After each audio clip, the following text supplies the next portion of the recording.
Dalam hal ini kami selaku penyelenggara dari pihak sekolah sangat merespon dan mendorong agar kegiatan-kegiatan ini nanti mendapatkan nilai yang positif yang dapat berguna khususnya kepada sekolah, umumnya kepada pengabdian di dunia pendidikan.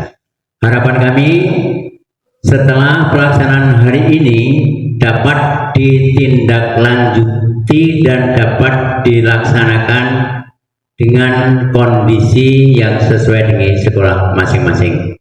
Demikian untuk selanjutnya kami persilakan waktu sepenuhnya kepada Bu Nur Fitriana SPD untuk melakukan kegiatan ini. Terima kasih. Assalamualaikum warahmatullahi wabarakatuh.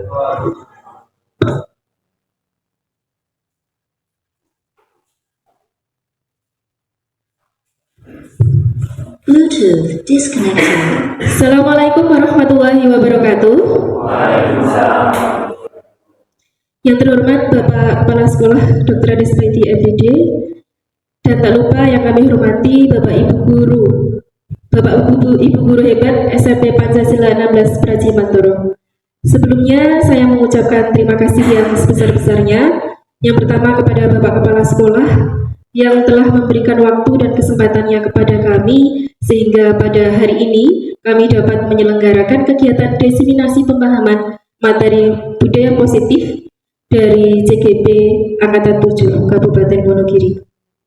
Tidak lupa saya juga mengucapkan terima kasih kepada Bapak Ibu Guru SMP Pancasila 16 Praji Mantoro yang telah hadir dan meluangkan waktunya untuk berpartisipasi dan ikut serta dalam kegiatan hari ini. Baiklah Bapak Ibu, langsung saja kita mulai agar kegiatan hari ini berjalan dengan lancar. Marilah kita membaca basmalah bersama-sama. Bismillahirrahmanirrahim. Baik Bapak Ibu, bagaimana hari ini? Masih semangat? Masih semangat? Ya, ketika nanti saya bilang semangat pagi, Bapak Ibu menjawab dengan pagi, pagi, pagi, yes. Kemudian ketika saya mengatakan SMP Pancasila 16 Praji Mantoro, silakan Bapak Ibu menjawab dengan luar biasa. Seperti itu. Ya. Gitu ya? Oke. Semangat pagi. Pagi, pagi, pagi. Yes. SMP Pancasila 16 Praji Mantoro. Luar biasa. Terima kasih. Tepuk tangan untuk kita semua. Baik Bapak Ibu, langsung saja untuk materi kita pada hari ini adalah dengan tema budaya positif. Jadi ini diambil dari modul 1.4 dari pendidikan guru penggerak, dan kami selaku CGP berkewajiban untuk mendiseminasikan pemahaman kami, pengalaman kami terkait dari materi-materi yang ada di dalam modul tersebut. Jadi di sini kita saling berbagi pengalaman yang Bapak Ibu belajar bersama. Baik, untuk selanjutnya materi-materi yang ada di dalam materi budaya positif tersebut ada beberapa, ada 7 diantaranya. Yang pertama adalah perubahan paradigma belajar. Yang kedua, disiplin positif dan nilai-nilai kebajikan universal. Yang ketiga, motivasi perilaku manusia, kebutuhan dasar, posisi kontrol restitusi, keyakinan kelas, dan segitiga restitusi. Memang materinya luar biasa padat ya Bapak Ibu. Jadi untuk modul 1.4 ini lumayan banyak. Dan itu semua sangat bermanfaat bagi kita, terutama kepada murid kita, dan juga tidak terlepas dari kita, peran kita sebagai guru. Jadi dari budaya positif ini nanti harus kita ciptakan, harus kita tumbuh kembangkan untuk membangun disiplin positif di sekolah kita, ya, khususnya kepada murid-murid kita. Jadi kita harus memulai memiliki peran dalam membangun budaya positif di sekolah agar disiplin positif kita dapat tercapai. Tentunya kita dapat mewujudkan murid-murid kita yang bertanggung jawab dan tentunya tidak lepas dari nilai-nilai yang terkandung dalam profil pelajar Pancasila. Baik Bapak Ibu, untuk Materi yang pertama di sini tentang perubahan paradigma belajar. Perubahan paradigma belajar ini kita juga tidak bisa melupakan dari filosofi pendidikan dari Bapak pendidikan kita, yaitu Ki Hajar Dewantoro. Baik, sebelum kita mulai menggali lebih lanjut dari materi perubahan paradigma belajar ini, mohon dari Bapak Ibu untuk menyampaikan pendapatnya, pengalamannya terkait dengan apa perbedaan dari pendidikan di masa lalu dengan pendidikan saat ini. Mungkin dari Bapak Ibu bisa menyampaikan pendapatnya, kami persilakan. Yo, baik Bu Nike, silakan. Terima kasih Bu Nur atas waktu yang diberikan. Menurut pendapat saya mengenai perbedaan pembelajaran dulu dengan sekarang, untuk yang dulu pembelajaran lebih berpihak kepada guru. Jadi guru yang lebih aktif. Bluetooth disconnected. Sedangkan untuk pembelajaran yang sekarang, dengan adanya kurikulum yang sekarang ini, jadi untuk pembelajaran lebih berpihak ke anak. Jadi dalam pembelajaran anak yang lebih aktif. Seperti itu. Terima kasih. Baik, terima kasih Bu Nike, luar biasa. Jawaban yang sungguh luar biasa. Ya, sangat benar Bapak Ibu. Jadi jelas ya, kita mengalami pendidikan di masa lampau pada saat kita sekolah terdahulu ya. Ya, kita cenderung melihat Bapak Ibu guru kita itu kebanyakan ceramah. Ya, jadi kebanyakan menyampaikan pembelajaran itu dengan metode ceramah.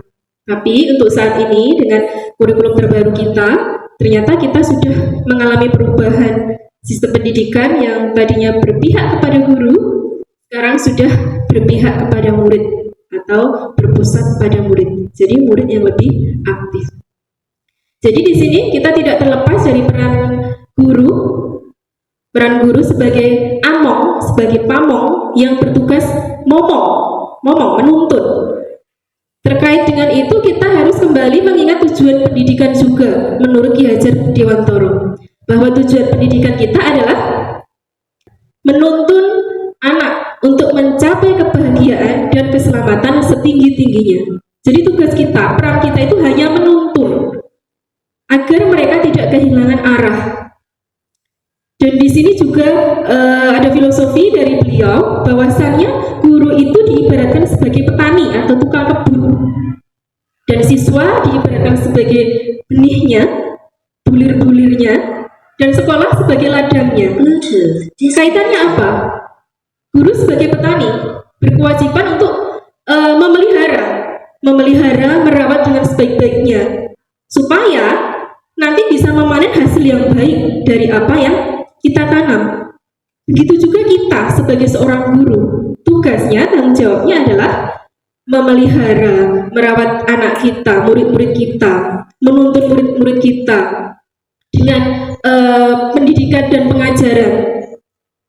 Kemudian juga bisa kita lakukan dengan bentuk keteladanan kepada mereka. Supaya apa? Supaya mereka memiliki nilai-nilai seperti apa yang terkandung di dalam profil pelajar Pancasila. Dan tentunya saya yakin Bapak Ibu juga tidak asing lagi ya dengan istilah profil pelajar Pancasila. Ada berapa 6 dimensi Bapak Ibu? Iya, bagus, ada 6. Yang pertama adalah disconnected. beriman, bertakwa kepada Tuhan, dan berakhlak mulia. Berarti ini terkait dengan nilai-nilai religius. Hubungan murid-murid kita kepada Tuhan, pada Pencipta, dan kita dapat membimbing mereka untuk memupuk nilai beriman dan bertakwa tersebut. Kemudian yang kedua adalah berkebinekaan global. Berkebinekaan global ini terkait dengan bagaimana cara kita mempertahankan budaya, identitas, lokalitas, dan adanya saling menghargai dari kebudayaan-kebudayaan baru. Kemudian yang ketiga adalah gotong royong. Jelas, jadi kita harus tanamkan nilai gotong royong kepada peserta didik kita, kepada murid-murid kita, dengan nilai-nilai kerjasama yang mereka lakukan secara sukarela. Kemudian yang berikutnya adalah kreatif. Jadi mereka mampu menghasilkan suatu produk yang orisinil, ya, menemukan inovasi-inovasi baru, menghasilkan produk yang orisinil. Kemudian bernalar kritis. Jadi di sini ada kemampuan bagaimana menghubungkan keterkaitan dari berbagai informasi. Itu bernalar kritis. Kemudian yang berikutnya adalah mandiri. Jadi di sini murid harus mampu mempertanggungjawabkan dari proses hasil belajarnya. Itu dari dimensi mandiri. Sampai di sini masih semangat? Masih semangat Bapak Ibu? Masih semangat pagi? Pagi, yes. Terima kasih. Baik, yang kedua, di sini saya memiliki kegiatan kepalan tangan. Jadi, yuk kita praktekkan bersama. Mungkin di sekitar Bapak Ibu ada kertas atau pulpen. Monggo, silahkan dimanfaatkan. Kemudian, silahkan tulis satu hal yang menurut Bapak Ibu itu paling berharga di dalam hidup Bapak Ibu. Silakan, terserah. Boleh itu terkait dengan hal-hal yang hidup, maksudnya benda hidup maupun benda mati. Boleh orang, boleh benda-benda kesayangan atau apa, silakan. Silakan ditulis. Bebas ya, di sini tidak ada jawaban benar atau salah. Sudah Bapak Ibu?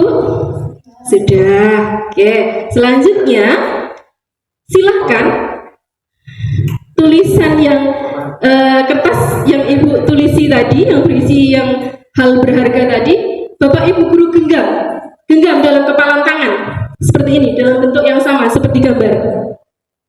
Nah, sekarang silakan secara berpasangan, bebas, monggo. Ya, silakan saling membujuk, saling mempengaruhi dari satu ke yang lain agar membuka genggaman tangan tersebut untuk mengetahui isinya apa. Yuk, silakan. Boleh rayuan, boleh apa ya?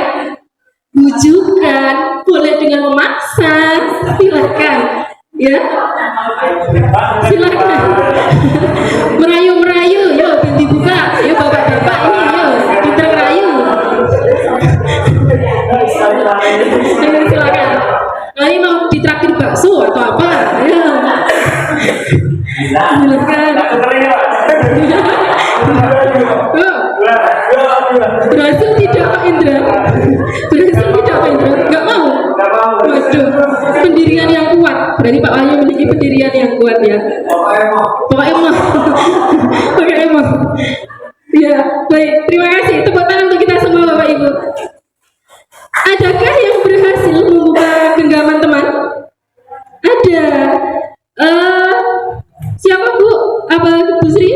Dibuka? Bu Dewi berhasil ya membuka? Hebat. Ya. Sering membujuk sepertinya. Pak Wahyu kemarin tadi bagaimana? Berhasil membuka tidak? Nggak mau dibuka. Iya. Gagal membuka ya Pak? Iya, tidak bisa membujuk. Nggak apa-apa. Jadi di sini bukan nilai kita berhasil tidaknya membuka genggaman tangan teman kita. Tapi nanti kita kaitkan dengan materi berikutnya. Terkait dengan perubahan paradigma, teori kontrol atau ilusi kontrol. Jadi selama ini kita berpikir dari teori yang pertama, di situ ilusi guru mengontrol murid. Mungkin saya pribadi maupun kita semua selalu berpikir ya, ketika kita berhasil mengajak atau menyuruh murid-murid kita untuk melakukan sesuatu atau tidak melakukan sesuatu, kita merasa bahwa murid itu berhasil kita kontrol, murid tersebut nurut dengan kita, ya. Padahal itu semua tidak, Bapak Ibu, tidak seperti itu. Bukan kita yang berhasil mengontrol mereka, tapi dalam kondisi tersebut muridlah yang dalam kondisi mau membuka dirinya untuk dikontrol itu. Jadi bukan kita yang memiliki keberhasilan dalam mengontrol mereka. Itu ilusi atau miskonsepsi yang pertama. Kemudian yang kedua, ilusi bahwa semua penguatan positif itu efektif. Dalam teori yang kedua di sini, kontrolnya berupa bujukan. Mungkin di awal anak tidak sadar, tidak merasa kalau kita itu sebenarnya mengontrol mereka, dan mereka mau melakukan apa yang seperti kita katakan. Tapi dalam jangka waktu yang panjang, dalam jangka waktu yang lama, akhirnya mereka sadar, dan lama-kelamaan akan berdampak sesuatu yang kurang baik, yaitu murid tersebut menjadi tergantung kepada kita, ya, bahwa ini kan berlawanan ya. Tadi dimensi dalam profil pelajar Pancasila, kita ingin murid kita mandiri, tapi kalau dalam hal ini kita menjadikan murid kita tergantung, berarti ini bertentangan. Kemudian yang ketiga adalah ilusi bahwa kritik dan membuat orang merasa bersalah dapat menguatkan karakter dan bermanfaat. Ya, jadi sering sekali ya kita menghadapi murid kita yang melanggar aturan, kita tindak mereka dengan sesuatu yang membuat mereka benar-benar merasa bersalah, baik dalam bentuk omongan kita yang terlalu keras, kemudian dengan kritikan kita yang terlalu pedas, dan ini akan membuat kegagalan, identitas gagal pada murid tersebut, karena anak nanti akan menjadi merasa dirinya tidak berguna, tidak bisa membahagiakan orang lain, kehilangan percaya diri, seperti itu. Kemudian yang terakhir, bahwa ilusi bahwa orang dewasa memiliki hak untuk memaksa. Nah, ini pun juga sering kita rasakan ya. Oh, kita guru berarti semua anak-anak kita harus nurut dengan kita. Dengan cara apapun kita paksa-paksa agar murid kita nurut. Padahal itu sebenarnya tidak bisa. Ya. Jadi berhasil tidaknya kita menindak murid kita itu karena dalam dirinya mengizinkan. Baik, terkait dengan hal tersebut, maka kita harus mengubah paradigma kita, mengubah pola pikir kita dari teori stimulus respon menjadi teori kontrol. Yang pertama, untuk teori stimulus respon, bahwa realitas kebutuhan kita sama. Selama ini yang kita pikir seperti itu ya, kebutuhan kita semua sama. Padahal menurut teori kontrol, realitas kebutuhan kita itu berbeda. Contoh sederhana saja Bapak Ibu, ketika kita mengajar di dalam kelas, satu murid terdiri dari 30 siswa misal. Meskipun sama-sama mengikuti mata pelajaran IPA, kemudian apa yang diajarkan sama, tetapi kan kebutuhan mereka tidak sama dari satu teman ke teman yang lain. Maka kita tidak bisa menindak atau memperlakukan mereka itu dengan cara yang sama, disamaratakan, tidak. Karena kita harus kembali mengingat dari dasar pemikiran Ki Hajar Dewantara, bahwa kodrat anak itu merdeka. Kemudian mereka memiliki potensi yang berbeda-beda. Jadi kita harus kembali ingat bahwa setiap orang tidak memiliki kebutuhan yang sama. Kemudian yang kedua, semua orang melihat hal yang sama. Padahal menurut teori kontrol, setiap orang memiliki gambaran yang berbeda. Seperti kita saja Bapak Ibu di sini, pasti kita memiliki harapan atau tujuan yang berbeda-beda. Jadi tidak bisa kita memaksa untuk teman kita memiliki gambaran yang sama atau tujuan yang sama dengan kita. Kemudian yang ketiga, kita mencoba mengubah orang agar pemandangan sama dengan kita. Sedangkan teori kontrolnya adalah kita berusaha memahami pandangan orang lain tentang dunia. Ya. Jadi tidak bisa kita paksa orang lain itu nurut dengan kita.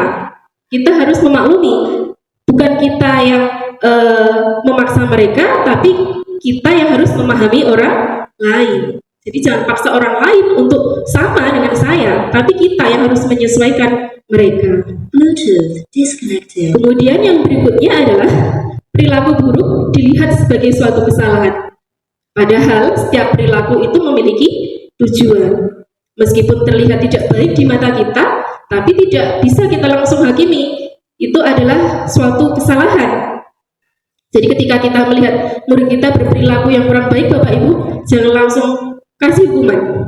Ajak dulu komunikasi, pendekatan persuasif. Sebenarnya tujuan dia melakukan itu apa? Seperti itu. Kemudian, orang lain bisa mengontrol saya. Teori kontrolnya adalah hanya saya yang bisa mengontrol diri saya. Seperti genggaman tadi ya Bapak Ibu. Meskipun Bu Dewi berhasil membuka genggamannya Bu Sri, jadi bukan berarti Bu Dewi itu berhasil mengontrol Bu Sri. Begitu juga dengan teori berikutnya, saya bisa mengontrol orang lain, padahal orang lain tidak bisa mengontrol orang lain. Jadi kesimpulannya, yang bisa mengontrol diri kita adalah kita sendiri, dan kita tidak bisa mengontrol orang lain. Teori berikutnya adalah pemaksaan ada pada saat bujukan gagal. Padahal kita membutuhkan kolaborasi dan konsensus untuk menciptakan pilihan-pilihan baru. Jadi perlu kolaborasi dengan murid kita. Jangan langsung beri hukuman ini. Kita ajak berunding komunikasi untuk dicari jalan keluarnya secara bersama-sama. Kemudian yang terakhir adalah model berpikir menang kalah untuk stimulus responnya. Sedangkan teori kontrolnya adalah model berpikir menang-menang, atau kita sering mengenal istilah win-win solution. Tidak asing ya Bapak Ibu? Jadi ketika murid melakukan pelanggaran, kemudian kita menindak, jangan kita selalu memposisikan diri kita itu sebagai pemenang, kemudian murid kita yang kalah. Jadi ajaklah komunikasi, pendekatan persuasif untuk dicari jalan keluarnya secara bersama-sama, sehingga nanti anak tidak akan kehilangan motivasi maupun kepercayaan diri. Jadi intinya guru tidak boleh asal menang, gitu ya. Jadi saling memahami itu tadi.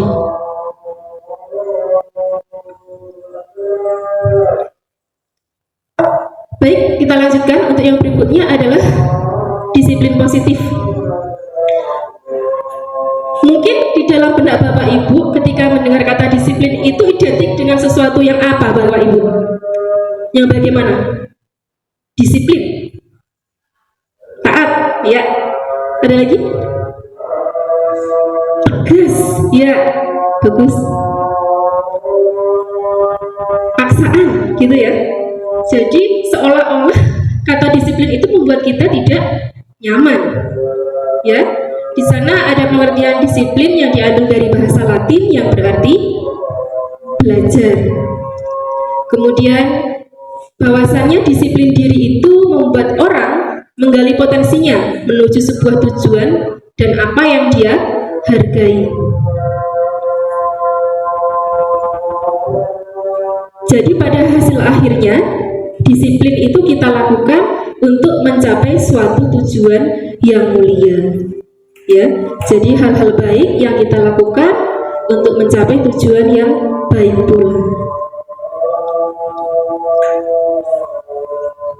Baik, di sana ada kalimat yang dikutip dari Ki Hajar Dewantara bahwa di mana ada kemerdekaan, disitulah harus ada disiplin yang kuat. Sesungguhnya disiplin itu bersifat self-disiplin, yaitu kita sendiri yang mewajibkan kita dengan sekeras-kerasnya. Tetapi itu semua sama saja, sebab jikalau kita tidak cakap melakukan self-disiplin, wajiblah penguasa lain mendisiplinkan diri kita dan peraturan. Demikian itulah harus ada di dalam suasana yang merdeka. Jadi intinya, disiplin itu harus kita mulai dari diri sendiri. Jangan menunggu orang lain untuk mendisiplinkan kita, tapi kita mulai dari diri kita sendiri, sehingga nanti motivasi yang muncul adalah motivasi intrinsik, bukan motivasi ekstrinsik. Berikutnya, seseorang yang memiliki disiplin diri berarti mereka bertanggung jawab terhadap apa yang telah dilakukannya. Dan itu semua berdasarkan pada nilai-nilai kebajikan universal. Jadi intinya kalau orang yang berdisiplin berarti mereka bertanggung jawab. Mereka tidak lihat dengan apa yang mereka lakukan. Lalu tugas kita apa Bapak Ibu sebagai pendidik terkait dengan nilai-nilai kedisiplinan? Jelas, kita harus menciptakan murid-murid kita memiliki disiplin diri. Sehingga nanti apa yang mereka lakukan itu memunculkan motivasi intrinsik, bukan ekstrinsik. Selanjutnya, tadi juga disampaikan ya bahwa disiplin itu melakukan sesuatu yang memiliki nilai kebajikan universal. Nah, di sini ada pengertian tentang nilai-nilai kebajikan universal. Bahwa nilai kebijakan itu adalah sifat-sifat positif manusia yang merupakan tujuan mulia yang ingin dicapai setiap individu. Dan nilai tersebut bersifat universal, lintas bahasa, suku bangsa, agama maupun latar belakang. Dan di sini ada dua teori terkait dengan nilai kebajikan universal. Dari yang pertama adalah dari Dr. William Glasser dalam teori kontrol tahun 1984 bahwa setiap perbuatan memiliki tujuan. Kemudian yang kedua, dengan mengaitkan nilai-nilai kebajikan yang diyakini seseorang, maka motivasi intrinsiknya akan terbangun sehingga menggerakkan motivasi dari dalam untuk dapat mencapai tujuan mulia yang diinginkan. Ini adalah teori dari Die Gossen tahun 1998. Jadi dari dua pendapat itu jelas nilai kebajikan universal bersifat positif dan dapat dicapai tujuan mulia dari setiap individu. Dan apa saja nilai kebajikan universal itu? Semua dimensi yang terkandung di dalam profil pelajar Pancasila itu merupakan nilai-nilai kebajikan universal. Seperti tadi yang pertama, dimensi pertama, beriman, bertakwa kepada Tuhan Yang Maha Esa dan berakhlak mulia. Berarti ada unsur nilai kebajikan apa saja Bapak Ibu dalam dimensi pertama itu? Nilai kebaikan atau kebajikan apa saja dari dimensi yang pertama? Beriman, takwa, berakhlak mulia. Kemudian berkebinekaan global tadi saling menghargai ya, saling menghargai. Kemudian gotong royong, ada nilai kerjasama, kreatif, nalar kritis dan mandiri. Semua merupakan isi dari nilai kebajikan universal. Baik Bapak Ibu, masih semangat? Masih. Sampai Pancasila 16 Praji Mantoro? Terima kasih. Lanjut ya. Materi yang ketiga tentang teori motivasi perilaku manusia. Dan teori motivasi juga. Di sini ada 3 teori Bapak Ibu. Yang pertama adalah untuk menghindari ketidaknyamanan atau hukuman. Nah, ini mungkin yang sering kita lakukan, sebagian besar dari kita ya Bapak Ibu. Kita melakukan sesuatu itu hanya untuk menghindari ketidaknyamanan atau hukuman. Contoh, misal, siswa itu melakukan piket kelas hanya karena takut dihukum gurunya. Berarti itu timbul dari kesadaran diri sendiri tidak? Tidak. Dia hanya berdasar pada ingin menghindari hukuman. Ya, jadi ya wis daripada saya dihukum, ya udah tak piket. Ini semacam agak terpaksa ya. Kemudian yang kedua, untuk mendapatkan imbalan atau penghargaan dari orang lain. Nah, ini pun juga kurang tepat. Misal siswa besok mau ulangan, kemudian malamnya belajar. Oh iya, saya belajar rajin. Siapa tahu besok kalau nilai saya 100, Pak Guru mau memberikan hadiah untuk saya. Loh, berarti kan itu sudah ada keinginan hanya untuk mengharapkan imbalan ya. mengharapkan penghargaan dari orang lain. Kemudian yang ketiga, untuk menjadi orang yang mereka inginkan dan menghargai diri sendiri dengan nilai-nilai yang mereka percaya. Jadi dalam teori yang ketiga ini, orang tersebut yakin bahwa dia percaya nilai-nilai yang dia lakukan itu untuk kebaikannya sendiri, dalam bentuk penghargaan terhadap dirinya sendiri. Nah, berarti ini masuk ke motivasi eksternal atau internal, Bapak Ibu? Internal, karena dalam diri mereka dia yakin bahwa dia lakukan itu untuk kebaikannya sendiri. Kemudian untuk nomor 1 dan 2 tadi motivasi eksternal, hanya untuk menghindari hukuman dan menghadapkan imbalan. Kemudian kalau kita lihat bersama dari ketiga teori itu, manakah teori yang paling baik, paling tepat? Nomor 3, baik, motivasi internal. Bluetooth disconnected. Yang berikutnya ada istilah dihukum oleh penghargaan. Nah, ada 2 pertanyaan Bapak Ibu, mohon pendapatnya. Pemberian hadiah dapat meningkatkan motivasi belajar murid. Setuju atau tidak Bapak Ibu? Pemberian hadiah, setuju? Bu Ida mengatakan setuju. Bagaimana dengan yang lain? Tidak. Ya. Kemudian yang kedua, pemberian hukuman dapat membuat murid jera. Jadi, bagaimana caranya kita menindak murid bersalah dengan kita berikan hukuman? Maka murid itu akhirnya jera. Setuju tidak? Tidak. Baik. Untuk menjawab hal tersebut, maka kita perlu mendalami secara lebih lanjut tentang beberapa konsep-konsep tentang penghargaan. Yang pertama, bahwa di sana ada pengaruh jangka pendek dan jangka panjang. Mungkin dalam waktu yang sebentar, dalam waktu awal, tidak masalah ya kita memberikan penghargaan kepada orang lain. Tapi ketika kalau kita lakukan secara terus-menerus, berkelanjutan, nanti bawaannya orang tersebut atau murid kita itu akan menjadi tergantung dengan apa yang kita berikan. Nah, jelas ini memberikan dampak yang tidak baik. Kemudian yang kedua, penghargaan tidak efektif. Jadi di sini kita melakukan sesuatu itu dengan syarat, ada suatu persyaratan. Ya, berarti kan kita mau melakukan jika saya diberi ini, gitu ya. Ya, jadi tidak menimbulkan motivasi intrinsik dari diri kita.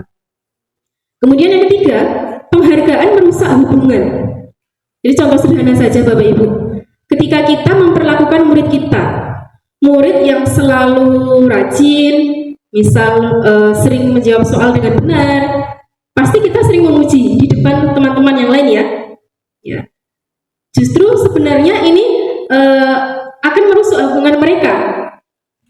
Karena apa? Orang yang dipuji merasa senang, kemudian teman-teman lain yang menyaksikan itu, dia merasa tidak suka, dia merasa gagal. Saya tidak bisa seperti dia. Dia terus yang dipuji, saya tidak pernah. Ya, dan akhirnya muncul sebuah rasa iri, kemudian saling membenci dengan teman. Kemudian yang keempat adalah penghargaan menurunkan kualitas. Ini contohnya ketika kita melakukan sesuatu dengan bayaran Bapak Ibu. Jadi orang lain meminta tolong kita, kemudian kita menerima bayaran dari orang itu. Jadi jelas ya, itu menurunkan kualitas kinerja kita. Kemudian yang berikutnya adalah penghargaan mematikan kreativitas. Misal dalam pelajaran bahasa Indonesia pasti pernah ya membuat puisi misal. Ketika sang guru terlebih dahulu menyampaikan janji, yuk nanti hasil yang terbaik akan mendapatkan hadiah ini. Nah, nanti beda hasilnya ketika guru tidak menyampaikan hal tersebut. Jadi anak akan melakukan atau bekerja keras untuk menghasilkan yang terbaik itu hanya karena iming-iming dari sang guru tadi, hanya janji dari guru tadi. Kemudian yang berikutnya adalah penghargaan menghukum. Disconnected. Ini adalah dengan adanya sistem ranking Bapak Ibu. Contohnya adalah ranking, peringkat. Ya, kita tahu bahwa setiap murid kita memiliki kemampuan dan potensi yang berbeda ya. Pasti ya ada yang nilai akademiknya baik, menonjol, ada yang sedang, ada yang kurang. Nah, ketika yang mendapat ranking itu saja, maka yang lain yang mungkin mentalnya tidak terlalu kuat ya, dia akan berkecil hati, putus asa. Ya sudah capek belajar, ternyata hasilnya pun masih sama. Dia saja yang mendapatkan peringkat. Dia akan merasa gagal, dia akan merasa terhukum, menjadi seseorang yang tidak berguna, dan jelas ini akan merusak dari kepercayaan diri murid tersebut. Bluetooth disconnected. Kemudian yang berikutnya adalah penghargaan tidak efektif. Dan yang terakhir adalah penghargaan mengurangi motivasi internal. Jadi ya kesimpulannya, kalau kita sudah memahami dari 8 konsep penghargaan itu, bahwa sebenarnya penghargaan yang kita berikan kepada murid itu sebenarnya tidak efektif. Pemberian penghargaan tidak efektif dalam meningkatkan motivasi belajar siswa. Jadi mungkin kita cari cara bagaimana mereka tetap termotivasi belajar tanpa diberikannya penghargaan. Seperti itu. Baik, terkait dengan yang pertama tadi penghargaan. Sekarang yang kedua, untuk menjawab tentang hukuman tadi, Bapak Ibu. Di sana ada pengertian dari hukuman, konsekuensi, dan restitusi. Nah, apa perbedaannya? Dari yang pertama, bahwa hukuman itu bersifat tidak terencana atau tiba-tiba, bersifat satu arah. Jadi yang terlibat di sini hanya guru saja. Itu secara insidental, tidak direncanakan terlebih dahulu. Misalnya, ada seorang anak kita terlambat masuk ke sekolah, harusnya masuk jam 7, kemudian jam 7.30 mungkin baru datang. Maka guru piket memberikan hukuman, yuk push up 10 kali. Berarti kan ini tiba-tiba ya, tidak direncanakan. Bersifat satu arah, artinya hanya berasal dari pihak guru saja, tidak ada kesepakatan dengan murid. Itu hukuman. Kemudian yang kedua adalah konsekuensi. Nah, bedanya apa dengan hukuman? Bahwa konsekuensi itu sudah direncanakan sebelumnya dan sudah disepakati, sudah dibahas dan disetujui oleh murid dan guru. Jadi sebelumnya antara murid dan guru sudah melakukan diskusi buat beberapa aturan-aturan, kemudian jika melanggar nanti akan begini. Sudah disepakati bersama, kemudian disetujui oleh kedua belah pihak. Jadi contohnya, misal yang tidak mengerjakan PR nanti silakan mengerjakan di luar kelas. Misal guru sudah mengumumkan itu di awal, berarti ketika salah satu murid melakukan hal tersebut kemudian disuruh mengerjakan di luar, berarti ya itu bentuknya adalah konsekuensi. Kemudian ketika kita tidak memakai atribut lengkap, silakan nanti seragamnya diapakan. Itu juga sudah merupakan konsekuensi. Jadi intinya sudah didiskusikan sebelumnya. Seperti itu. Kemudian yang ketiga adalah restitusi. Nah, apa itu restitusi? Jujur ya Bapak Ibu, saya mendengar kata restitusi ini baru pada saat saya mengikuti guru penggerak ini, pendidikan ini. Sebelumnya saya belum kenal istilah restitusi ini. Jadi restitusi ini adalah proses menciptakan kondisi bagi murid untuk memperbaiki kesalahan mereka, sehingga mereka bisa kembali ke dalam kelompok mereka dengan karakter yang lebih kuat. Jadi bagaimana cara kita memperbaiki murid yang melakukan kesalahan kembali lagi ke kelompok teman-temannya dengan karakter yang lebih kuat, tidak menghilangkan kepercayaan diri, tidak menghilangkan motivasi dari siswa yang melanggar aturan tersebut. Nah, secara lebih lengkapnya nanti kita akan pelajari di slide berikutnya. Ada beberapa ciri-ciri restitusi. Yang pertama adalah restitusi adalah pilihan. Dan restitusi bersifat untuk menguatkan murid. Tidak membuat murid kita menjadi patah semangat, gagal, tapi di sini meskipun dia pada awalnya melakukan kesalahan, tapi pada akhirnya murid itu paham, mampu mempertanggungjawabkan dan karakternya lebih kuat. Yang ketiga, murid mendapatkan penguatan dalam jangka waktu yang panjang. Yang tidak kalah penting adalah masalah terpecahkan.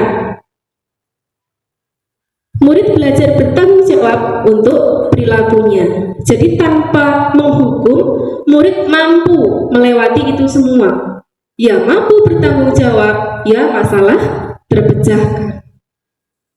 Kemudian fokus pada pemecahan masalah dalam jangka waktu yang panjang, serta anak dapat menghargai dirinya dan orang lain. Jadi tidak sama seperti hukuman tadi ya. Dampak dari hukuman tadi, anak menjadi misalnya pendendam, merasa gagal, kehilangan rasa percaya diri, dan lain-lain. Baik Bapak Ibu, masih semangat? Semangat pagi, yes. Ya, sekarang kita analisis bersama dari ketiga kasus tersebut. Studi kasus ya. Dari pernyataan yang pertama, nanti masuk ke konsekuensi atau hukuman. Yang pertama, lari mengelilingi lapangan 2 kali karena terlambat hadir di sekolah. Hukuman atau konsekuensi? Hukuman. Baik, kita cek. Iya, bagus. Hukuman. Cek. Yang kedua, murid disuruh untuk tidak memakai sepatu seharian. Copot sepatu, nyeker. Karena pada hari itu dia tidak memakai sepatu yang berwarna hitam. Karena pada aturan ke sekolah mengenakan sepatu hitam kecuali di jam olahraga, itu ya boleh. Ini masuk konsekuensi atau hukuman Bapak Ibu?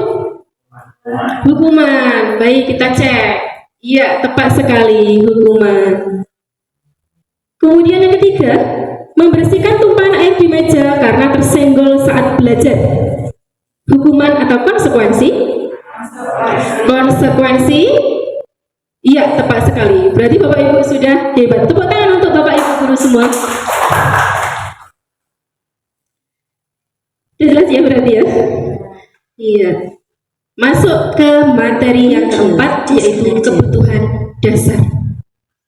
Ada 5 kebutuhan dasar manusia menurut William Glasser dalam choice teorinya. Yang pertama adalah kebutuhan bertahan hidup, kasih sayang dan rasa diterima, kebebasan, kesenangan, dan penguasaan.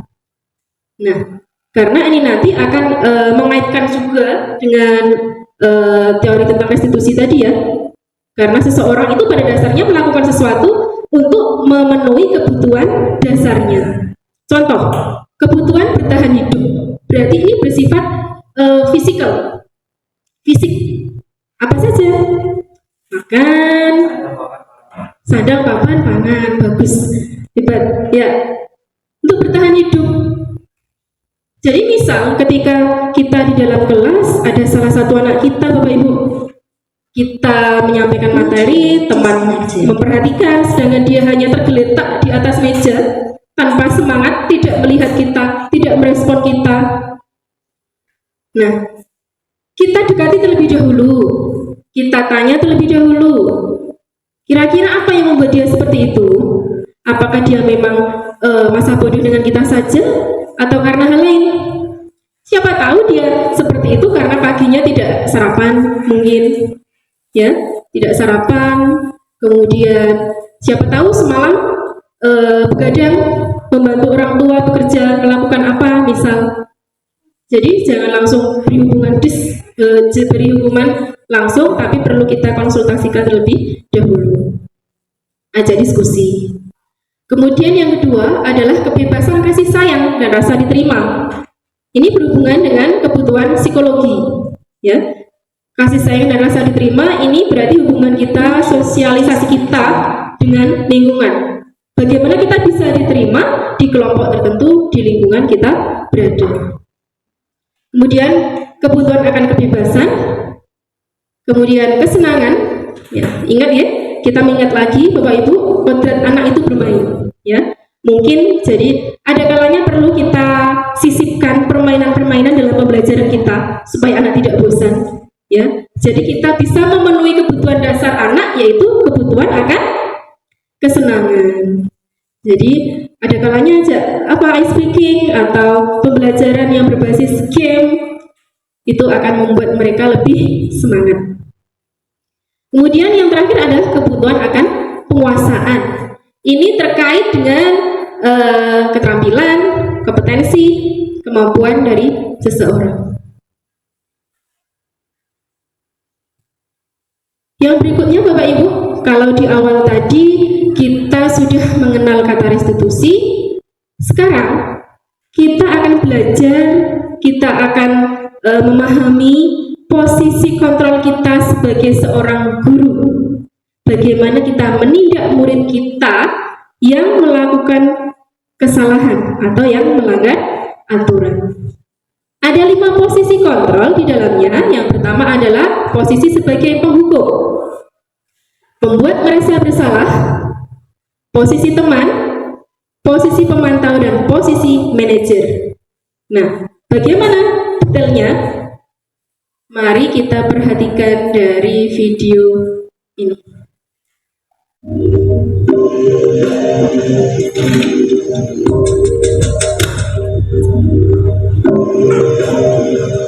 Naren,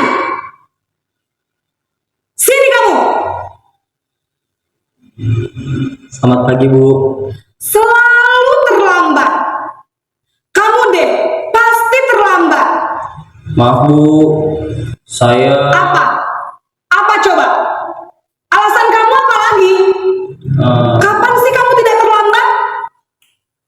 Malas sekali ya kamu jadi anak. saya Dasar pemalas. Gak kapok-kapok sih kamu. Sudah berapa kali terlambat? Sana, kamu keliling lapangan basket 2 kali.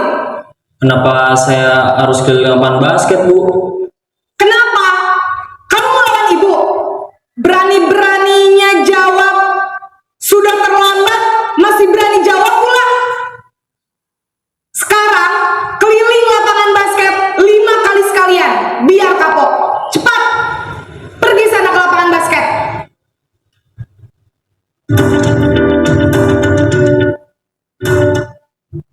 Baik Bapak Ibu, sekarang kita analisis bersama. Dari posisi yang pertama, posisi kontrol yang pertama tadi adalah posisi penghukum. Dari video yang sudah kita lihat bersama-sama tadi, kita bisa melihat ya bagaimana guru menindak murid yang terlambat masuk ke sekolah. Dari ekspresi wajah, dari mimiknya, gesturnya, kemudian suara-suara. Nah, tadi terlihat ibu guru tadi menggunakan wajah yang marah, ya. Kemudian dengan cara menghardik, kemudian dengan nada suara yang tinggi. Kemudian kita juga bisa melihat bagaimana ekspresi murid tersebut ketika guru melakukan hal tersebut. Takut ya, terlihat takut sekali. Jadi ciri-ciri posisi kontrol sebagai penghukum itu adalah dengan adanya intonasi yang keras, intonasi yang tinggi, kemudian mengeluarkan hardikan-hardikan, mengeluarkan kemarahan, emosional, dan dampaknya bagi murid adalah murid akan menjadi merasa dendam, marah, ya, karena dalam hatinya dia sebenarnya tidak terima dengan apa yang disampaikan oleh guru tersebut.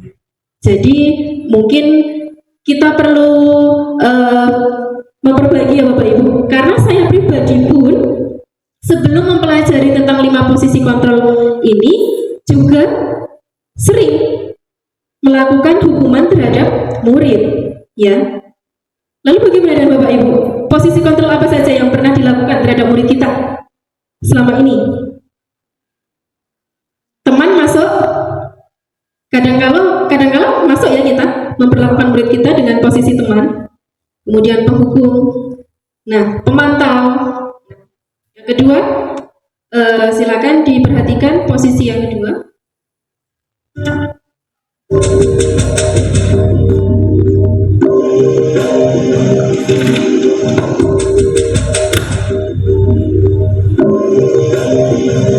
Naren,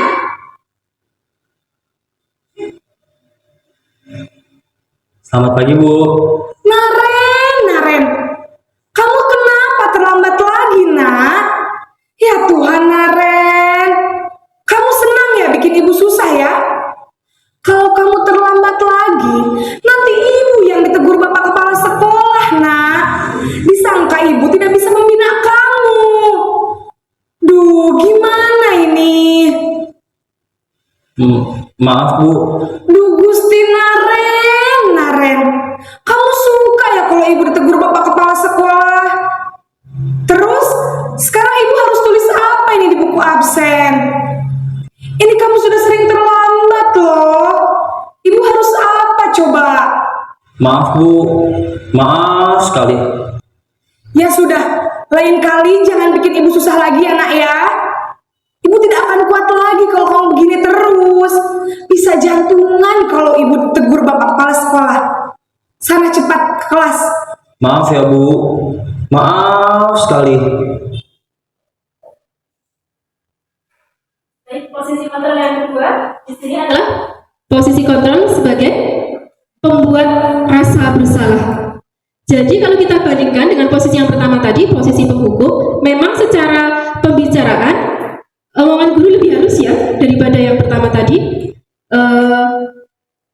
Mau jadi apa kamu nak? Ya, dengan intonasi yang lebih turun, lebih rendah daripada intonasi yang pertama tadi. Tapi ada kalimat-kalimat lain yang membuat anak itu sangat merasa bersalah. Kamu sudah bikin ibu kecewa. Tadi ada seperti itu ya. Nah, kalau kita sendiri yang ada di posisi itu Bapak Ibu, orang lain mengatakan itu kepada kita, maka kita pun juga akan sangat merasa bersalah. Tadi dari ekspresi murid tersebut juga sangat gagal. Dia merasa sangat bersalah dengan apa yang dia lakukan. Jadi dari omongan pembicaraan sang guru tadi, dia menjadi kehilangan rasa percaya dirinya, menjadi takut, seperti itu. Nah, bagaimana dengan posisi kontrol yang ketiga?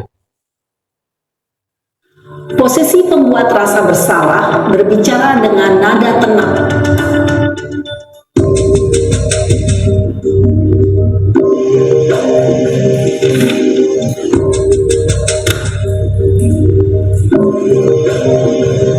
Naren,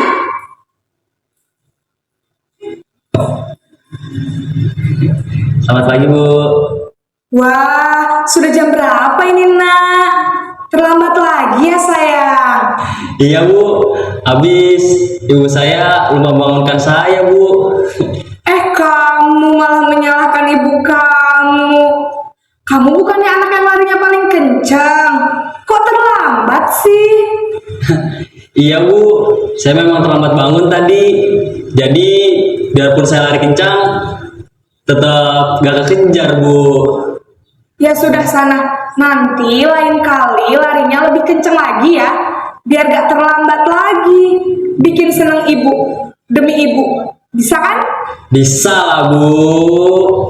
Ya sudah sana masuk kelas. Ibu beresin urusan absen kamu. Kamu ini ada-ada saja.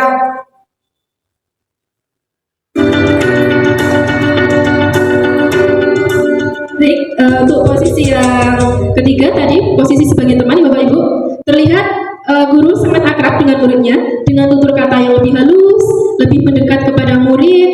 Kemudian di situ pun kita lihat murid juga lebih merasa nyaman dengan apa yang disampaikan oleh guru. Nah, tapi hati-hati ketika kita terlalu dekat dengan murid kita dengan menggunakan posisi kontrol teman ini, murid kita akan menjadi ketergantungan dengan kita. Ya, jadi dia akan merasa tidak mandiri ketika dia melakukan suatu hambatan, ketika dia menemukan masalah, dia hanya menggantungkan kita. Ya, jadi jelas ini kurang tepat untuk menangani murid kita, meskipun pada dampaknya dia merasa nyaman dengan kita.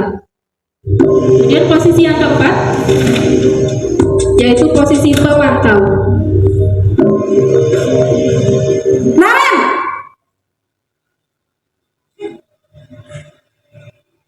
Selamat pagi, Bu. Naren, apa peraturan sekolah kita tentang jam berapa kita harus masuk sekolah, nak? Kita harus di sekolah jam 7, Bu. Iya, betul. Sekarang sudah jam 7.20. Naren sudah tahu konsekuensinya jika terlambat hadir. Paham, Bu. Saya harus tinggal kelas pas jam istirahat selama 20 menit. Iya, benar. Konsekuensinya demikian. Jadi nanti jam 9.30 pas istirahat, kamu harus tinggal di kelas, kerjakan tugas tambahan untuk ketertinggalan kamu, ya? Baik, Bu. Posisi keempat yaitu sebagai pemantau. Pemantau berarti tugasnya mengawasi ya Bapak Ibu. Lebih enak juga kita menerima dari apa yang dikatakan dari ibu guru tersebut. Jadi ini ada faktor konsekuensi juga ya. Jadi ada konsekuensi yang harus diterima anak ketika anak melakukan suatu hal yang melanggar. Kemudian dari posisi konsekuensi ini guru memberikan atau berdasarkan pada bukti-bukti data sehingga nanti akan membawa konsekuensi apa yang ditawarkan kepada murid tersebut. Kemudian yang terakhir adalah posisi sebagai manajer.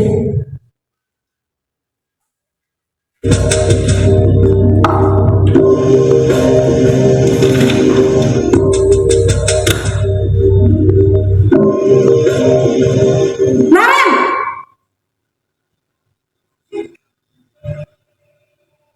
Selamat pagi, Bu. Selamat pagi, Naren. Maaf, Bu. Saya terlambat. Iya, sekolah masuknya jam 7, sekarang sudah jam 7.20. Jadi sekarang bagaimana ini, Naren? Maaf, Bu. Saya lupa setel alarm saya semalam. Baiklah, menurut...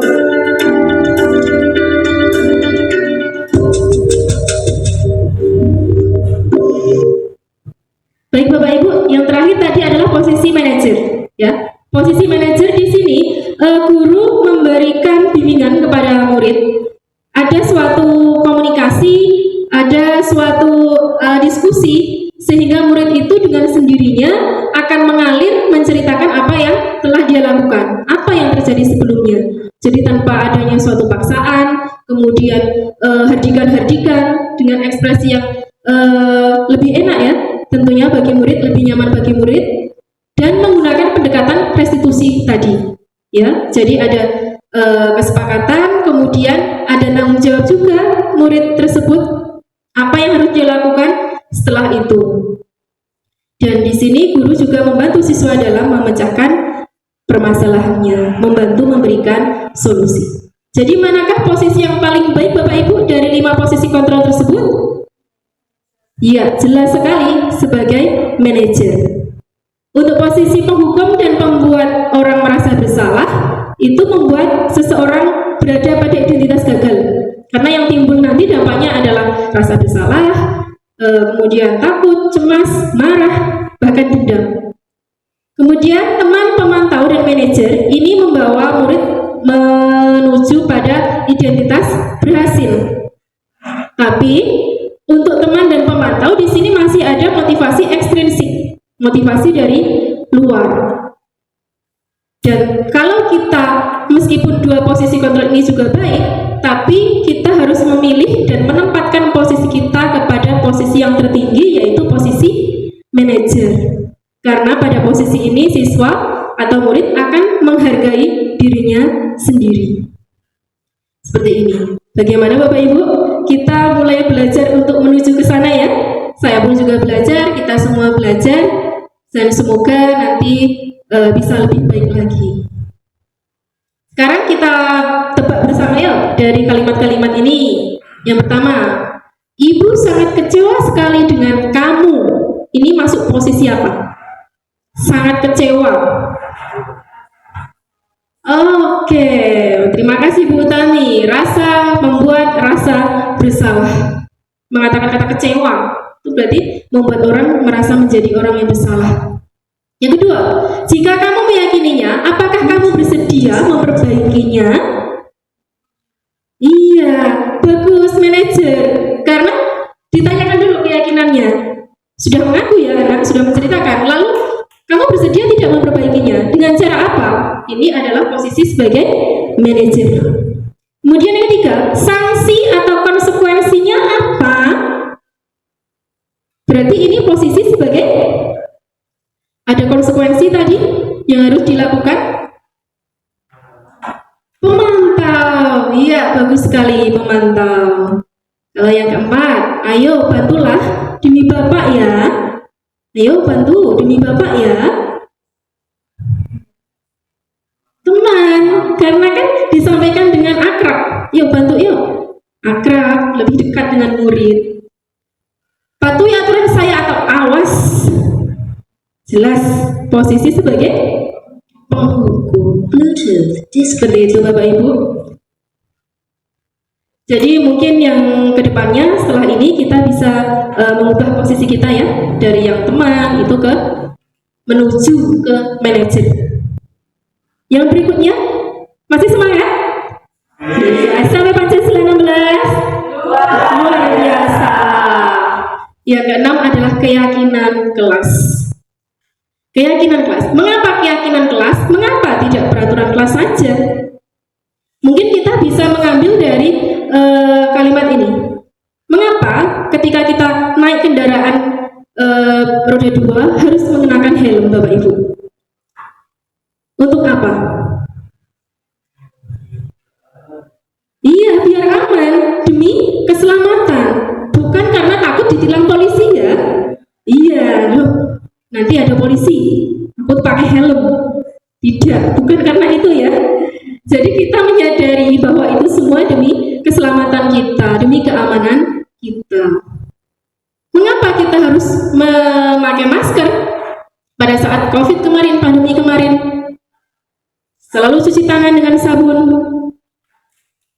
Apa karena takut ditegur saja, takut didenda? Tidak. Tapi dengan kesadaran diri kita bahwa kita yakin itu semua adalah demi kesehatan kita dan keselamatan bersama. Nah, dari nilai-nilai keyakinan itu, nilai keselamatan dan kesehatan inilah yang kita sebut dengan suatu keyakinan. Dari 2 poin tadi, keselamatan dan kesehatan tadi adalah bentuk keyakinan kita. Dan di sini dikatakan bahwa nilai kebajikan menekankan pada keyakinan seseorang agar lebih memotivasi seseorang dari dalam, atau kita kenal dengan istilah motivasi intrinsik tadi. Jadi tidak hanya sekedar tunduk pada peraturan saja, semua muncul dengan dasar keyakinan diri.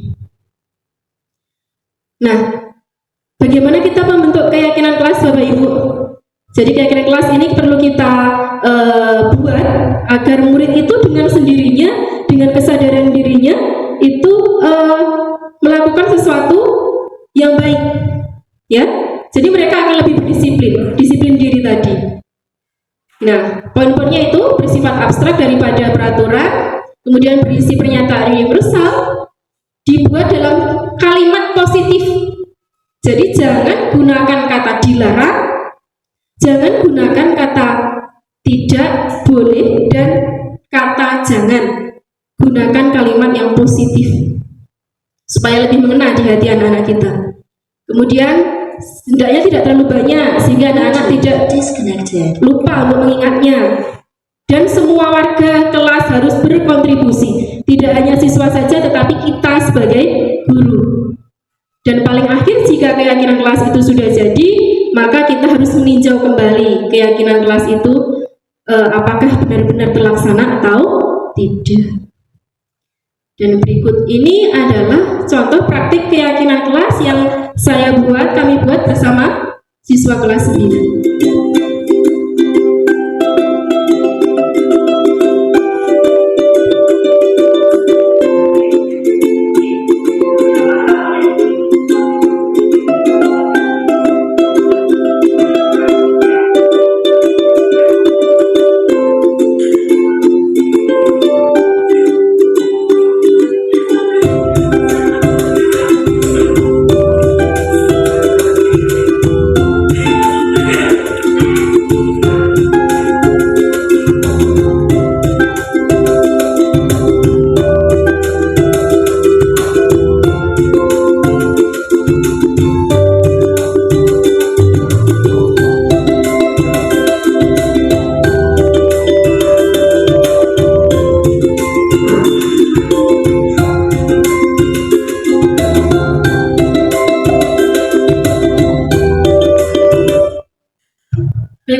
menjelaskan apa itu keyakinan kelas pada murid-murid, kemudian mengapa perlu dibuat keyakinan kelas dan tahapannya seperti apa. Kemudian untuk berikutnya adalah siswa secara mandiri bercurah pendapat. Ingin membuat keyakinan yang seperti apa nanti saya. Jadi yang membuat itu siswa itu sendiri dan siswa itu harus menjalankannya, mematuhinya. Sehingga motivasi yang muncul tadi, motivasi intrinsik, guru tidak memaksa, bukan guru yang memberikan aturan itu, tapi mereka membuat sendiri untuk dipatuhi sendiri.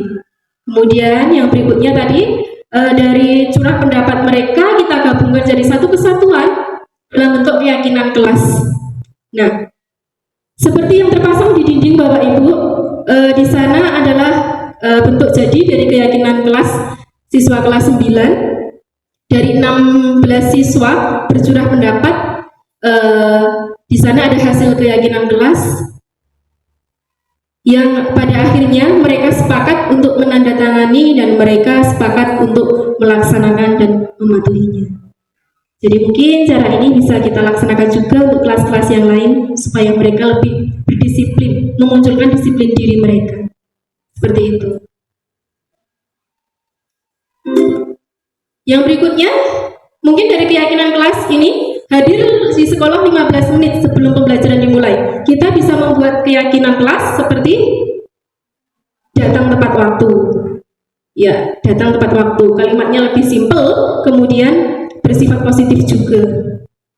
Dilarang membuang sampah sembarangan. Masih ada kata dilarang. Ingat, tadi tidak boleh ya. Kita bisa membuatnya menjadi menjaga kebersihan. Dilarang mengganggu orang lain. Menghormati orang lain. Kemudian selalu kembalikan buku ke tempatnya. Tanggung jawab. Seperti itu Bapak Ibu. Dan semoga dengan cara ini kita bisa membuat peserta didik kita menjadi lebih disiplin lagi. Materi yang terakhir yaitu segitiga restitusi. Jadi segitiga restitusi ini metode yang bisa kita gunakan untuk menghadapi murid kita yang melanggar keyakinan atau melakukan sesuatu yang dalam bentuk pelanggaran. Ada 3 tahap. Tahap yang pertama adalah menstabilkan identitas, kedua validasi tindakan yang salah, dan yang ketiga adalah menanyakan keyakinan. Kita mulai dulu dari menstabilkan identitas. Pada tahap ini, kita membuat kalimat-kalimat yang membuat anak itu kembali pada identitasnya. Jadi dia tidak merasa gagal, ya, tidak putus asa dengan kalimat-kalimat berbuat salah itu tidak apa-apa. Berbuat salah itu hal yang wajar. Jadi jangan langsung anak disemprot ya, kamu ini, jangan. Kita berikan penguatan terlebih dahulu seperti kalimat tersebut. Kemudian yang kedua adalah validasi tindakan yang salah.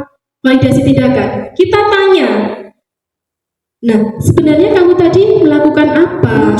Disconnected.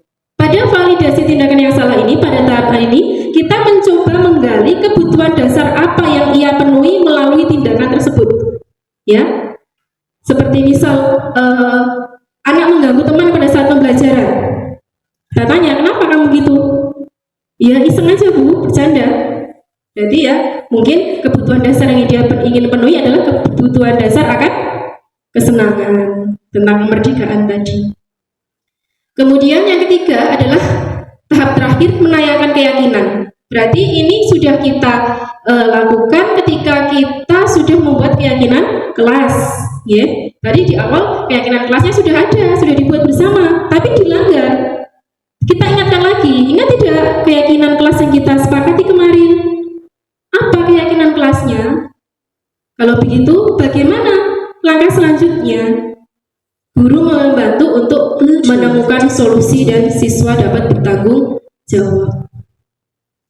Berikut Bapak Ibu dari praktek segitiga restitusi yang saya laksanakan bersama murid. Mungkin bisa kita analisis bersama nanti.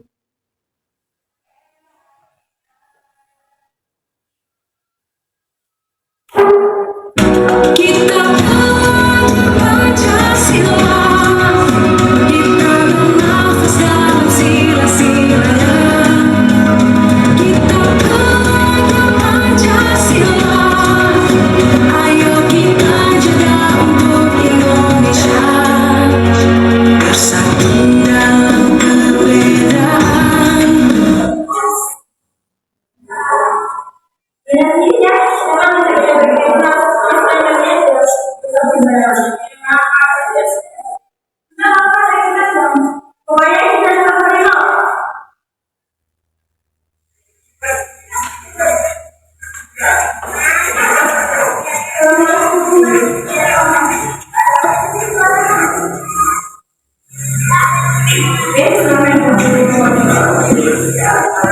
saya melakukan sosialisasi pagi, setelah saya ke kelas, dia membawa sampah sembarangan di kelas.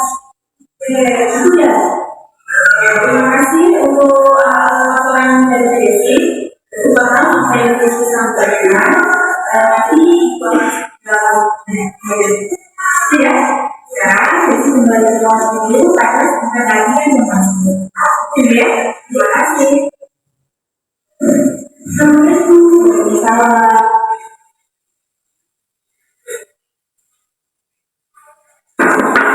Waalaikumsalam. Silakan Mas Ida. Ida, kira-kira kalau tidak kenapa menyerupai dia? Sepertinya tadi pagi ada kejadian pada saat teman-teman kelas.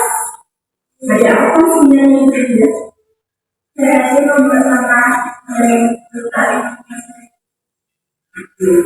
Baik, kira-kira menurut Ida, ketika teman-teman mulai sejauh tiket, saya membuat sampah sembarangan itu benar atau salah? Oke, aman ya? Nah, berarti tidak berarti salah ya? Jadi berarti semua orang pasti pernah. Itu juga pernah melakukan hal yang salah. Tapi pasti Ida punya alasan kenapa Ida melakukan hal itu.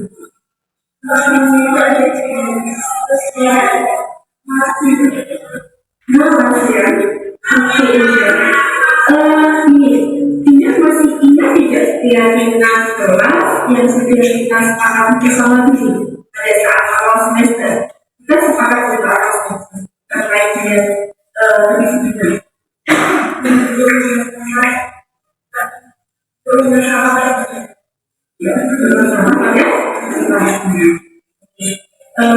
Kira-kira Ida, tadi Ida sudah tahu ya, itu adalah hal yang salah. Kemudian seterusnya terkait nafas bahwa tidak tepat. Kira-kira apa yang harus dia lakukan agar hal tersebut tidak terjadi lagi?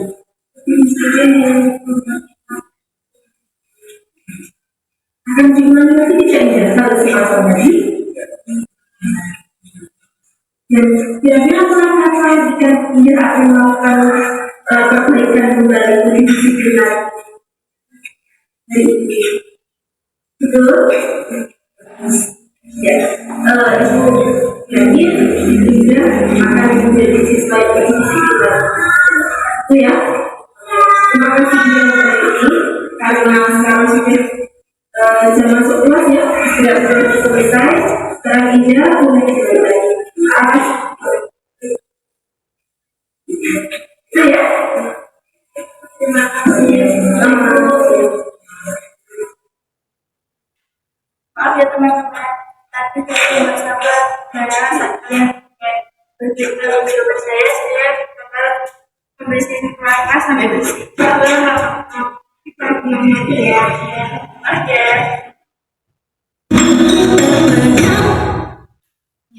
Baik, itu tadi praktek penerapan segitiga restitusi bersama murid-murid yang pada saat itu ada kasus ya, melanggar keyakinan kelas yaitu membuang sampah sembarangan. Jadi mungkin kita awali dulu Bapak Ibu dengan menstabilkan identitas mereka tadi. Kami yakin bahwa semua orang pernah berbuat salah. Kita stabilkan dulu, kemudian kita validasi. Dia melakukan itu untuk apa? Kenapa dia melakukan itu?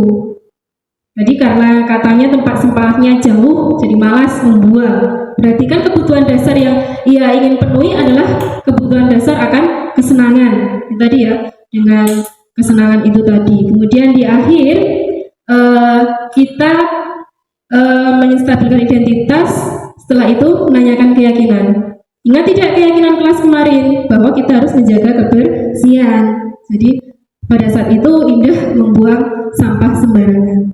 Dengan pendekatan restitusi, segitiga restitusi itu Bapak Ibu, anak dengan sendirinya secara alamiah akan menceritakan semua apa yang telah dia lakukan. Tentunya dengan lebih nyaman. Kemudian kita juga harus membuat murid kita mau bercerita dengan cara-cara yang lebih efektif lagi. Jadi mungkin ke depannya kita bisa mempraktekkan hal tersebut ketika murid-murid kita melanggar keyakinan. Oke, seperti itu Bapak Ibu mahasiswa ya. Baik, untuk berikutnya secara materi semua sudah kita pelajari bersama ya Bapak Ibu. 7 materi sudah kita bahas bersama dan masuk pada bagian akhir atau tahap akhir dari sesi kita hari ini adalah sesi refleksi. Ada 3 refleksi yang perlu kami tanyakan terkait dari apa yang telah kita laksanakan pada kegiatan diseminasi hari ini. Dari yang pertama adalah hal baru apa yang mengubah paradigma saya saat mengikuti sesi ini. Jadi mendapat hal baru apa atau ilmu baru apa dari sesi ini? Mungkin dari Bapak Ibu ingin menampilkan atau mencurahkan pendapatnya, monggo silakan. Baik, Bu Utami, silakan. Di sini saya akan mencoba memberikan refleksi dari hal baru apa yang mengubah paradigma saya saat mengikuti sesi ini. Pada sesi ini, setelah saya mengikuti, saya lebih mengetahui tentang posisi 5 kontrol guru tadi, yang semulanya saya berpikir bahwa menghukum itu hal yang benar, tetapi pada kenyataannya itu tidak tepat. Harusnya kami, guru, harus memposisikan diri sebagai manajer, di mana guru memberikan bimbingan kepada murid dan guru membantu murid untuk memecahkan masalah. Mungkin seperti itu. Terima kasih. Baik, terima kasih Bu Utami atas refleksi yang diberikan. Ya, luar biasa ya. Saya pun juga demikian, sama sependapat dengan Bu Utami. Yang semula saya pikir apa yang saya lakukan terhadap murid saya itu benar, berikan hukuman, terus posisinya sebagai teman, akrab dengan murid, terlalu akrab dengan murid, tapi pada dampak jangka panjangnya pun ternyata malah sebenarnya kurang tepat. Jadi mari bersama-sama kita memposisikan kontrol sebagai manajer.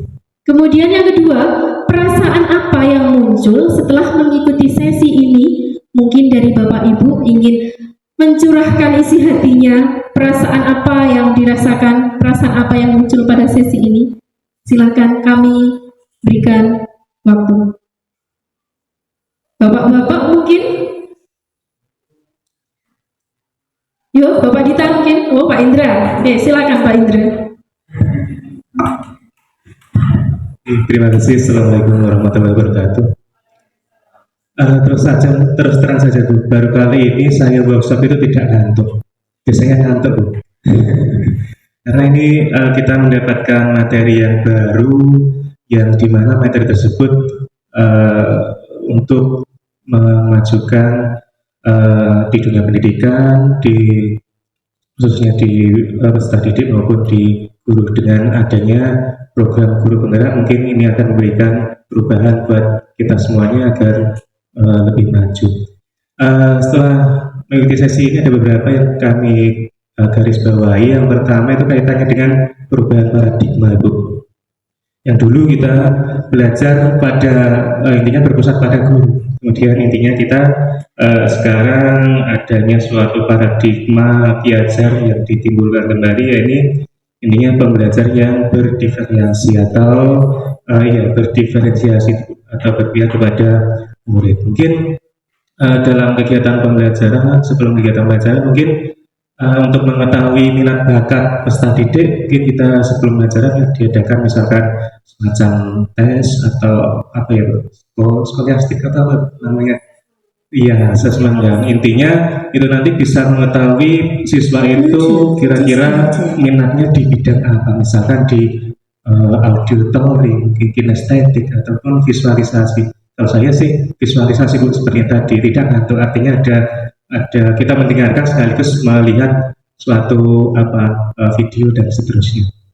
Dan yang selanjutnya itu kami juga mempelajari juga tentang 7 teori ya Bu. Yang pertama saya setuju dengan Bu Utami, adanya suatu posisi kontrol yang dimana kita bagaimana sikap kita untuk bagaimana mencari solusi yang terbaik untuk memberikan istilahnya jika ada peserta didik yang melakukan suatu kesalahan.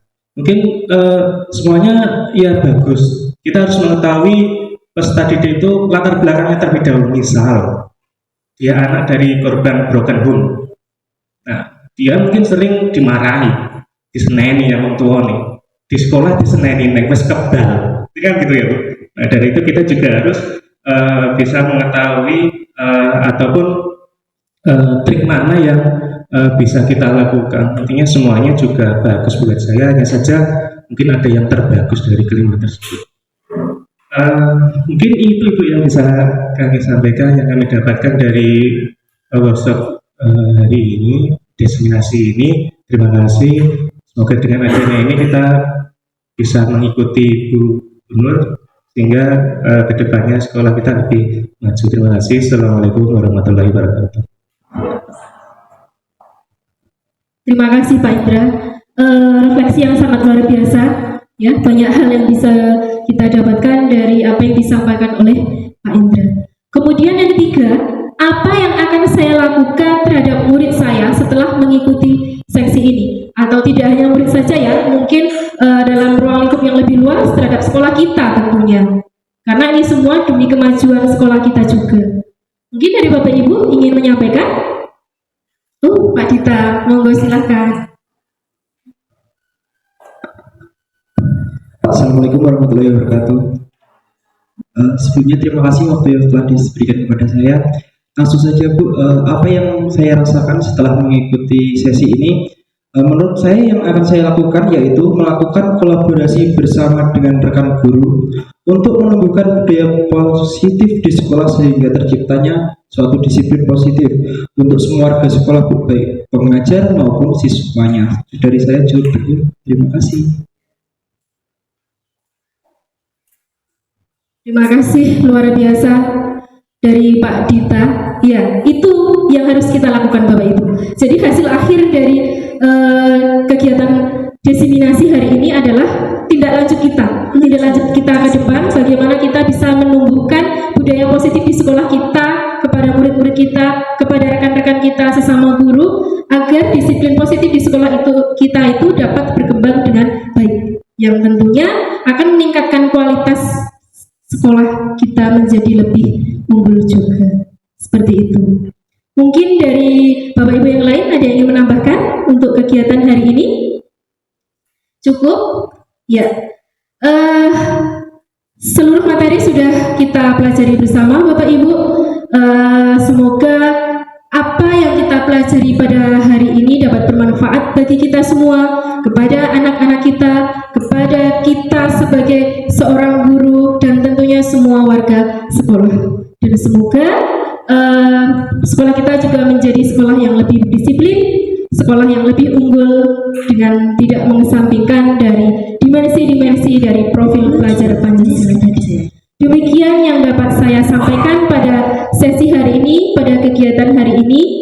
Mohon maaf jika selama saya menyampaikan materi terdapat banyak kesalahan, tutur kata, serta tingkah laku.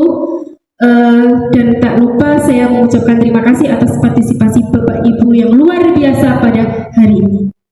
Akhirul kalam, wassalamualaikum warahmatullahi wabarakatuh.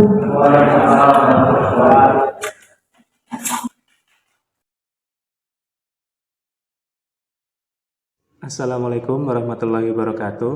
Nama saya Yunanto Indra Kurniawan. Menurut saya, kegiatan diseminasi dengan tema budaya positif yang dilakukan Bu Nur Fitriana sangat bermanfaat. Kami menjadi paham pentingnya penumbuhan budaya positif di sekolah dalam mewujudkan disiplin positif untuk semua warga sekolah.